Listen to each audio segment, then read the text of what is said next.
എൻ്റെ പേര് റഷീദ്. ചക്കരപ്പറമ്പിലാണ് വീട്. ഞാൻ വൈറ്റില പൊന്നൂരിൻ്റെ അമ്പലത്തിൻ്റെ ബാക്ക് സൈഡിൽ, അതായത് ലക്ഷ്യയുടെ മുമ്പിൽ ഇവിടെ കപ്പ വറുക്കലാണ് എനിക്ക് വാങ്ങുന്നത്. ഒരു 6 കൊല്ലമായിട്ട് ഞാനിവിടെ ഉണ്ട്. നമുക്ക് കപ്പ വരുന്നത് പെരുമ്പാവൂർ മൂവാറ്റുപുഴ ഭാഗത്തു നിന്നാണ്. കൊള്ളിക്കപ്പ നമ്മൾ വീട്ടിൽ നിന്ന് ഉണ്ടായിക്കൊണ്ടുതന്നെ സാധാ കപ്പ നമ്മൾ ഇവിടുന്ന് ലൈവായിട്ട് ചെയ്ത് കൊടുക്കുന്നതാണ്. നമുക്ക് കാലത്ത് ഒരു 11 മണി തൊട്ട് കട സ്റ്റാർട്ട് ചെയ്യും. ഒരു 10-10:30 മണി വരെ ഇവിടെ ഉണ്ടാവും. നമ്മളിത് തുടങ്ങിയിട്ട് ഇപ്പോൾ ഒരു 1-1.5 കൊല്ലമായി ഈ വർക്ക് തുടങ്ങിയിട്ട്. അതിന് മുമ്പ് എനിക്ക് വീട്ടിൽ സമൂസയുടെ പണിയായിരുന്നു. ഒരു സമൂസയുടെ പണി തുടങ്ങിയിട്ട് 40-42 കൊല്ലമായി. ഇത് തുടങ്ങിയിട്ട് ഇപ്പോൾ 1.5 കൊല്ലമായിട്ടുണ്ട്. അതിന് മുമ്പ് കഷ്ടപ്പെട്ട് വരുന്നു. കുറേ ഗൾഫിലായിരുന്നു. പിന്നെ കറങ്ങിയിട്ട് ലാസ്റ്റ് ഇവിടെ എത്തിയിട്ടുണ്ട്. ഇതിപ്പോൾ നമുക്ക് കിലോ 80 കൊടുക്കുന്നത്. 150 രൂപ 50, 100 രൂപ 30.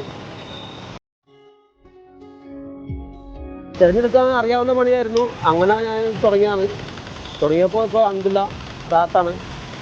ഇപ്പോൾ കസ്റ്റമർക്ക് എല്ലാവർക്കും ഇഷ്ടപ്പെടുന്നുണ്ട്. നമ്മൾ ലൈവായിട്ട് ചെയ്യുന്നുണ്ട്. കടയിൽ മേടിക്കുന്നതിനോട് കുറച്ച് നമ്മൾ ചെയ്ത് കൊടുക്കുന്നത്.